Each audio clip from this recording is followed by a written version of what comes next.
नमस्कार दोस्तों, my name is Ravindra Chaudhary. एक बार क्या हुआ कि अर्जुन और भगवान श्री कृष्ण शहर में घूमने के लिए निकले। तो जैसे ही वो वहाँ पर शहर में घूम रहे थे तो उनको एक पंडित जी मिले। वह पंडित जी रोज़ भिक्षा मांग के अपना गुजारा चलाते थे। तो जैसे ही और पंडित जी वहाँ पर भिक्षा मांग रहे थे तो अर्जुन को दया आ गई। तो उन्होंने देखा तो उन्होंने पंडित जी को बुलाया कि पंडित जी नमस्कार, इधर आइए। तो जैसे ही पंडित जी उनके पास में आए तो अर्जुन ने क्या करा कि एक सोने के सिक्कों की पोटली पंडित जी को दे दी। और जैसे ही सोने के सिक्के की पोटली पंडित जी को मिली तो पंडित जी नमस्कार करते और अपने घर की ओर चले गए। तो जैसे ही वो घर की ओर जा रहे थे अपने, तो रास्ते में उनको एक लुटेरा मिला और उस लुटेरे ने क्या किया, पंडित जी से वह पोटली छीन ली। पंडित जी से वह पोटली जैसे लुटेरे ने छीनी तो पंडित जी बहुत परेशान हुए और परेशानी के तरह अपने घर की ओर चले गए। जैसे ही घर पर पहुंचे तो उन्होंने सारी बात अपनी पत्नी को बताई कि मुझे भगवान श्री कृष्ण के सखा ने एक सोने की पोटली दी थी और वो पोटली एक लुटेरे ने छीन ली मुझसे। मेरी तो किस्मत ही खराब है, मेरे साथ बहुत बुरा हो रहा है, मेरे तो दिन ही खराब चल रहे हैं। ऐसा बोलते हुए वह सो गए। फिर अगले दिन फिर उन्होंने क्या किया, फिर से भिक्षा मांगने के लिए गए। तो जैसे ही वो फिर से भिक्षा मांगने के लिए उस शहर में पहुंचे तो भगवान श्री कृष्ण और उनके सखा अर्जुन फिर से वहाँ पर घूमने के लिए निकले। तो जैसे ही उन्होंने देखा, अरे पंडित जी फिर से यहाँ पर आ गए हैं, हमने तो इनको सोने के सिक्के दिए थे। तो पंडित जी को फिर से बुलाया, पंडित जी क्या हुआ। तो पंडित जी ने सारी अपनी जो भी उनके साथ गुजरी उन्होंने बता दी कि एक लुटेरा ने मेरे जो सिक्के आपने दिए थे वो लूट लिए और मेरी तो किस्मत ही खराब है जिससे कि मेरे साथ में ऐसा हुआ। तो अर्जुन को दया आ गई। उन्होंने क्या किया, एक उनके पास मोती था, बेश कीमती मोती, जिससे कि यह मोती अपने पास रख के और अमीर हो जाते। तो उन्होंने क्या किया कि वह मोती लिया और पंडित जी को फिर से दे दिया। कहा लीजिए, आप ये ले जाइए और इससे अपना जीवन यापन कीजिए। तो जैसे ही पंडित जी को मोती मिला तो पंडित जी फिर से बहुत खुश हो गए और उन्होंने प्रणाम किया और वो अपने घर की ओर निकल गए। तो जैसे ही वो अपने घर पर गए तो उनकी जो पत्नी थी वह पानी भरने के लिए गई थी, वह नदी में पानी भरने के लिए गई थी। तो पंडित जी ने क्या करा, इसको कैसे कहाँ रखूं जिससे कि वो कोई दूसरे बार अब लुटेरा या कोई इसको चुरा ना पाए। तो एक पुराना घड़ा रखा था, वो पंडित जी ने वह मोती उस घड़े में रख दिया और जैसे ही उन्होंने रख दिया और वो आराम से सो गए, आराम करने लगे। यहाँ पे क्या हुआ कि नदी में जैसे ही पंडित जी की पत्नी नदी में पानी भरने के लिए गई तो कुछ ऐसा हुआ कि वहां पर पानी भरते में और वह घड़ा फूट गया।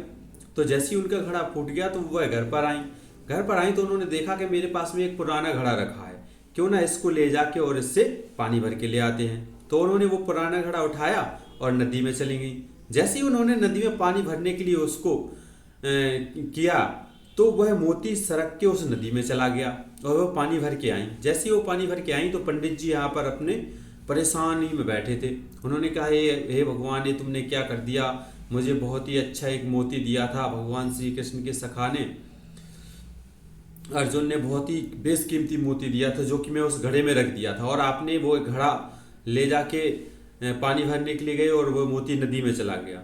तो बहुत ज़्यादा परेशान हुए पंडित जी और फिर से अगले दिन से फिर से वही अपना भिक्षा मांगने के लिए जाने लगे। तो 2-3 दिन बाद ऐसा फिर हुआ कि फिर से भगवान श्री कृष्ण और उनके सखा घूमने के लिए निकले तो वहाँ पर वो फिर पंडित जी दिखाई दिए। तो जैसे ही पंडित जी दिखाई दिए तो अर्जुन अचंभित पड़ गए। उन्होंने कहा, ऐसा क्या हो गया। तो उन्होंने फिर से बुलाया पंडित जी को। तो जैसे उन्होंने बुलाया तो उन्होंने सारी चीज़ पूछी कि क्या हुआ। तो उन्होंने कहा कि हे भगवान, मैं क्या करूं, मैं अपने घर पे गया, मैंने घड़ा में मोती रख दिया और मेरी वाइफ गई तो वहाँ पर नदी में वो मोती चला गया, मैंने बहुत खोजा और वो नहीं मिला।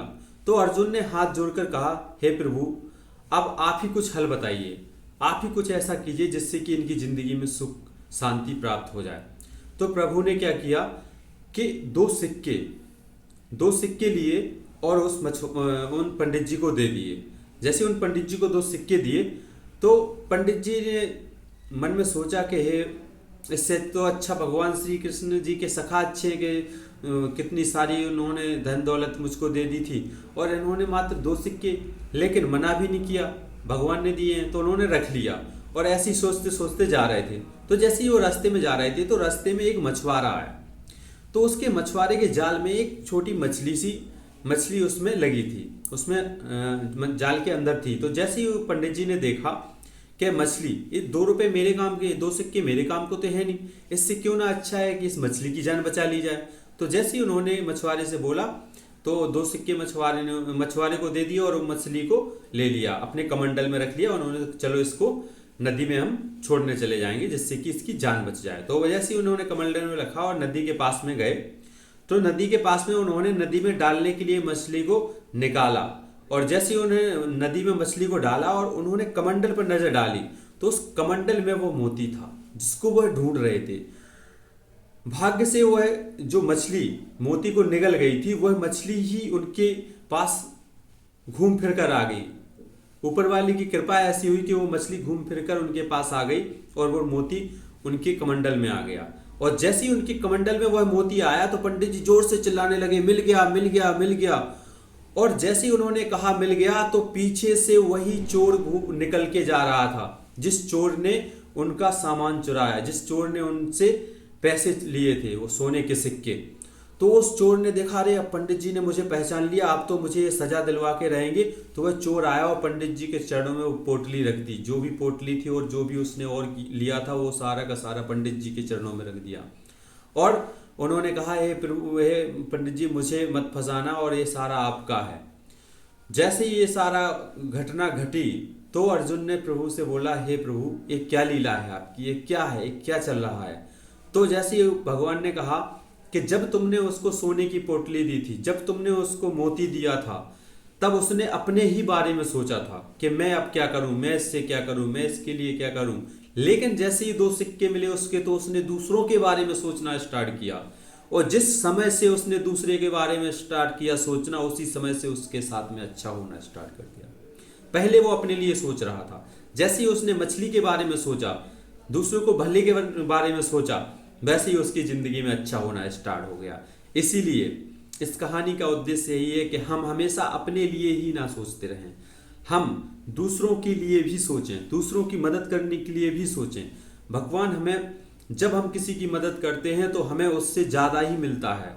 जब हम किसी भी असहाय व्यक्ति की मदद करते हैं तो हमारी भी कहीं ना कहीं से मदद होती ही है। इसलिए हम हमेशा दूसरों की मदद करें जब जब हमें मौका मिले। हम इसमें ये नहीं है कि आप अपना खुद का ना देखें, आप अपना भी देखें, लेकिन जितना हो सके, जितनी संभव हो सके दूसरों की मदद करें। तो इस कहानी का उद्देश्य यही था। बहुत बहुत धन्यवाद। अगर कहानी अच्छी लगी हो तो इसको लाइक कीजिए, शेयर कीजिए, चैनल को सब्सक्राइब कीजिए ऐसी नई नई कहानी देखने के लिए आगे भी। और इसमें एक ग्रुप का लिंक है, अगर आप चाहते हैं कि हमारे साथ में ज़िंदगी में बहुत ही आगे बढ़ने के लिए, तो उस ग्रुप को ज्वाइन कीजिए। वहाँ पर पॉजिटिव थिंकर, पॉजिटिव सोच वाले लोग उस ग्रुप में रहेंगे, जिससे कि हम और आप मिलकर साथ में नए भारत का निर्माण करें। धन्यवाद।